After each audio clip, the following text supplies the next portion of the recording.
25/1391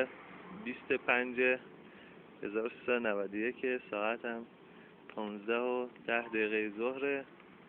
اینجا مسابقات المپیک دوی 100 متر کودکان برگزار میشه بین ارشیا و پارسا بهرامی. نگاه کن پارسا، آماده این؟ از سری مسابقات المپیک لندنه. هر وقت گفتم آماده این؟ آماده این؟ آماده این؟ دایی بدید، دایی داود، بدو! یه بازو با چه هیجانی شروع میشه این رکورد 100 متر رو. وای وای وای وای وای، ارشیا رکورد 100 متر رو میشکنه، اما نمیدونم چرا هنوز ادامه میدن. بابا وایسا پارسا. و به این ترتیب رکورد 100 متر شکسته شد، اما خب مثل که بچه ها دوست دارن تا 200 متر هم بود.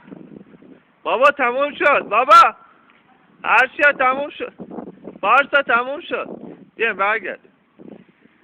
این هم مسابقه کودکان دور 100 متر لندن که تو شاهینشهر برگزار شد.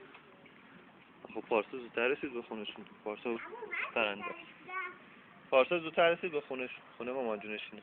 من برنده شدم. آفرین. خداحافظ. خداحافظی کن. خداحافظ.